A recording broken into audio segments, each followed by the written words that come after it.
নমস্কার, আপনারা দেখছেন পিবি নিউজ। আপনাদের সঙ্গে আমি সাথেই শুরু করছি আজকের খবর। আমি বিধায়ক এখানে আসবে, তারপরে আমি উঠবো। মাননীয় বিধায়ক ব্রজকিশোর গোস্বামী মহাশয়, আমরা প্রশাসন আমরা মাননীয় বিধায়ক ব্রজকিশোর গোস্বামী মহাশয় আমাদের অধিকার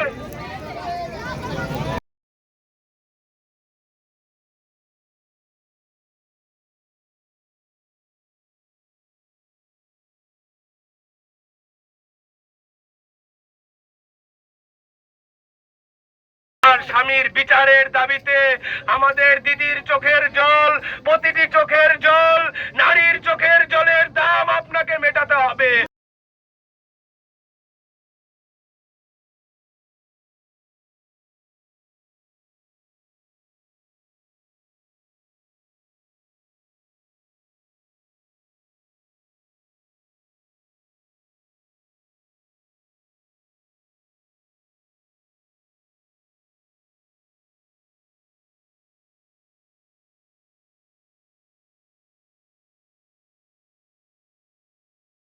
কি হয়েছিল?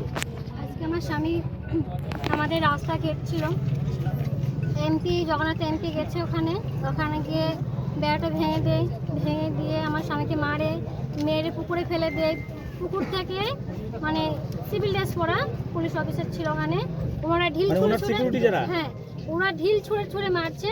আমার স্বামীকে পুকুর থেকে উঠতেই দিচ্ছিল না। আশেপাশে কোনো কৃষক চাষি এরকম কেউ? ওখানে যারা ছিল আমাদের মানে জোর নিয়েছিল তারা ছিল ওখানে, তো তারা ঠেকাতে যায়নি? তারা ঠেকাতে কিছু তাদেরকে বলেছিল তোমরা সরে যাও, তোমাদেরকে ধরে মারবো। আচ্ছা, আপনারা কি কোনো রাজনীতির সাথে যুক্ত আছেন? না। তাহলে এই বিবাদটা কতদিনের? এর আগেও কি ওরকম হুমকি দিতেন উনি? পুকুরটা ওনার কাছে লিস্ট দেওয়া ছিল, ওই জন্য উনি ওরকম। সেটা মেয়াদ শেষ হয়েছে কতদিন আগে? মোটামুটি এই বছর শেষ হয়ে যাবে, মানে এই মাসে শেষ হয়ে যাবে। পুকুর মানে রাস্তাটা উনার নয়, রাস্তাটা জলকরটা উনার হতেও পারে, জলকরটা উনার, কিন্তু রাস্তাটা উনার নয়, রাস্তাটা আমাদের নিজস্ব। সেই নিজস্ব রাস্তার উপরে কি যে গাছগুলো আছে সেই গাছগুলো আমাদের নিজস্ব গাছ। আর ওই গাছগুলো কাটার কোনো কাটার কোনো অধিকার দেওয়া হয়নি ওনাকে, উনি তাও কেটেছে জোর করে। বন দপ্তরকে জানিয়েছিলেন? এখন ওনার গ্রেফতার চাই আমরা। আচ্ছা, ওনার কি অন্যান্য পুকুরের যে ব্যবসা শুনলাম তার সেটা যাওয়ার রাস্তা কি আপনাদের ওই জমির উপর দিয়ে? ওখান দিয়েই যায়। আপনারা কি ঘিরে দিয়েছিলেন? হ্যাঁ, আজকে ঘেরা হয়েছিল, মানে গতকাল যে 10খানা গাছ আমাদের অনুমতি ছাড়া কেটে দিয়েছিল, ওই জন্য রাস্তাটা ঘেরা হয়েছে। সেই কারণে কি আজকে উনি এরকম আচরণ করেছেন? সেই কারণে এর আগেও কি থানায় কখনো অভিযোগ করতে গিয়েছিলেন আপনারা? থানায় অভিযোগ করতে গাছ কাটা নিয়ে মানে এসেছিল, ইনকোয়ারি করতে এসেছিল। তারপর আমাদের বাড়িতে সবাই গেছিল, ওখানে ইনকোয়ারি থানায় গিয়ে জমা দিয়ে এসছে। তারপরে তো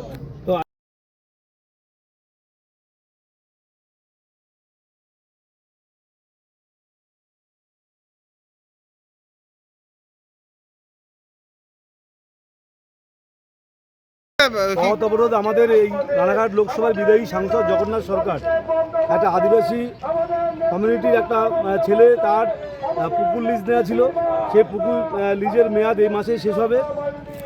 এই সুবাদে জগন্নাথ সরকার তার পুকুরের পার্শ্ববর্তী যে গাছ লাগানো ছিল সেই গাছগুলোকে অন্যায়ভাবে কেটে নেওয়ার চেষ্টা করছিল। সে জমির মালিক, সে বলেছে আমি পুকুর লিজ দিয়েছি, আমি তো গাছ কাটার জন্য পারমিশন সে দেয়নি। কিন্তু এই যে গাছগুলো রয়েছে এগুলো তো বন দপ্তরকে জানিয়ে কাটা দরকার, তার জন্য কি বন দপ্তরকে জানিয়েছিলেন যে সাংসদ? সেটা আমাদের কাছে কোনো ডকুমেন্টস আমরা কিছু পাইনি।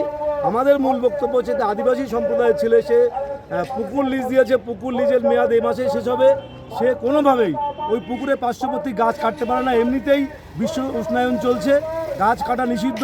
সেই জায়গায় দাঁড়িয়ে এমপি নিজের প্রভাব খাটিয়ে, মানে যেহেতু বিজেপি ভারতবর্ষের ক্ষমতায়, সেই ক্ষমতাকে কাজে লাগিয়ে আজকে অন্যায়ভাবে জোর করে তার নিজস্ব যে গাছ, সেই গাছগুলোকে তিনি কাটবার চেষ্টা করছেন। সে বাধা দিয়েছিল, বাধা দেওয়ার কারণে তাকে নিজে এবং তার যে সিকিউরিটি তাদেরকে দিয়ে বেধড়ক মারধর করে সে এখন হসপিটালে ভর্তি আছে এবং সে আশঙ্কাজনক অবস্থায় আছে। কিন্তু জগন্নাথ সরকার তো পাল্টা আপনাদের বিরুদ্ধে বা এই সমস্ত অর্থাৎ তৃণমূলের দুষ্কৃতি এবং বলছেন যে আদিবাসী সম্প্রদায়ের মানুষ তার উপর চড়াও হয়েছে এবং তার গাড়ি ভেঙে দিয়েছে, কি বলবেন? জগন্নাথ সরকার পুরোটাই মিথ্যে কথা বলছেন। এখানে তৃণমূল কংগ্রেসের কোনো যোগ নেই। তৃণমূল কংগ্রেসের সমর্থক হতে পারে, কিন্তু সে তৃণমূল কংগ্রেসের কোনো পদাধিকারী নয়। এবং আমাদের কাছে ভিডিও ফুটেজ আছে যখন তিনি তার দলবল নিয়ে ওই আদিবাসী সম্প্রদায়ের ছেলেটার উপর আক্রমণ করতে যাচ্ছিলেন, তার ভিডিও ফুটেজ আমরা অলরেডি সংবাদ মাধ্যমকে দিয়ে দিচ্ছি, আপনাদেরকে পৌঁছে দেবো। সেখানে নির্মমভাবে কোনো তৃণমূল কংগ্রেসের পরিকল্পিত কোনো ব্যাপার ছিল না, তিনি নিজে দায়িত্ব নিয়ে তার উপরে আক্রমণ করেছেন, নিজে মেরেছেন, মেরে তাকে ধাক্কা দিয়ে পুকুরে ফেলে দিয়েছে। প্রাক্তন সাংসদ জগন্নাথ সরকার কি জমির বা এই পুকুরের ব্যবসা করেন? এটা থেকে আপনাদের জানা আছে? হ্যাঁ, জমির ব্যবসা, পুকুরের ব্যবসাগুলো করে এর থাকেন। আগে কি কোনো অভিযোগ এসেছে? এর আগেও অভিযোগ আছে, স্বপন পোদ্দার বলে একজন ভদ্রলোক, তারও পুকুর নিয়ে তিনি লিজ নিয়ে 5 বছরের লিজ নিয়ে 15 বছর ধরে দখল করেছিলেন, সেই পুকুর তিনি ছাড়ছিলেন না। এইভাবে অবৈধভাবে কি লিখিতভাবে অভিযোগ হয়েছিল? লিখিতভাবে অভিযোগ দিতে এই সুব্রত মুন্ডাই যে আজকে মার খেয়েছে, তিনি এরা যখন গাছ কাটতে গেছিল কমিটি, তখনই তিনি লিখিত অভিযোগ নিয়ে গেছিলেন থানায়। আমার শোনা কথা যে তার অভিযোগটা নেওয়া হয়নি। আপনারা এবারে কি আপনারা পাশে থাকবেন তার পাশে? আমরা পুরো তৃণমূল কংগ্রেস, আমরা দলগত হিসাবে আদিবাসী সম্প্রদায়ের মানুষের সঙ্গে আছি এবং আমাদের আন্দোলন চলবে। এই যে আজকে যে জঘন্য ঘটনা এই সাংসদ ঘটিয়েছেন, তার বিরুদ্ধে আমাদের আন্দোলন চলবে। যতক্ষণ না তাকে অ্যারেস্ট করা হবে, ততক্ষণ পর্যন্ত আমরা এই রেঞ্জ 30 অবরোধ করে রাখবো। আপনারা অবরোধ করছেন এখন? আমাদের অবরোধ চললে 5 মিনিট মতো আমরা কি অবরোধ চাইছেন করেছি। আপনারা? অবরোধ আমরা চাইছি যে এর ন্যায্য বিচার হোক। একজন আদিবাসী সম্প্রদায়ের মানুষের উপর এবং অত্যাচার, সেটা গোটা ভারতবর্ষ জুড়ে চলছে এই অত্যাচার। দলিত সম্প্রদায়ের মানুষের উপর অত্যাচার চলছে, আদিবাসী সম্প্রদায়ের মানুষের উপর অত্যাচার চলছে। আজকে বিজেপি পরিকল্পিতভাবে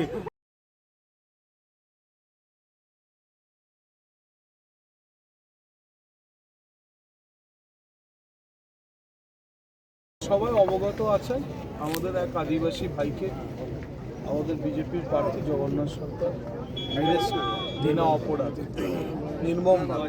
তিনি হসপিটালে ভর্তি, লড়াই চালাচ্ছেন, তার জন্যই আমরা অবরোধ করছি। মানে যাকে মেরেছে, যার জমি, তারা কি আপনাদের কর্মী, আপনাদের দলের? এটা কর্মীর বড় কথা না, একজন আদিবাসীর গায়ে এভাবে হাত তোলা যায় না। আদিবাসী সম্প্রদায় আমাদের গর্বের সম্প্রদায়, আমাদের ভালোবাসার সম্প্রদায়। জগন্নাথ সরকার কর্মী বলেই তার জন্য রাস্তায় বসতে হবে, কর্মী না হলে কি বসা যায় না?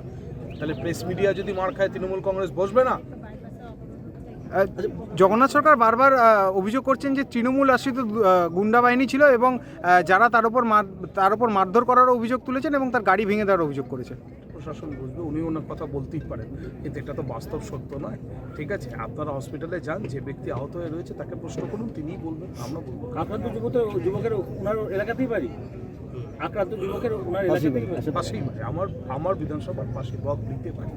আচ্ছা, একটা আমরা ছবি দেখতে পাচ্ছিলাম যে ওখানে বেশ কিছু গাছ কাটা রয়েছে, এভাবে কি গাছ কাটা যায়? না, কখনোই যায় না, বেআইনি। ওই গাছ কাটা বিরোধিতা করার গাছ জন্য কাটার বিরোধিতা উনি করেছেন বলেই তো এই ঘটনাটা ঘটেছে। জমিটা আজকে এখন আপনারা কি করছেন? রাস্তায় নেমেছি, পথ অবরোধ করছি, কতক্ষণ করবেন? দেখা যাক। তাতে এর আগেও নাকি ওই যুবক অভিযোগ করছে যে তিনি নাকি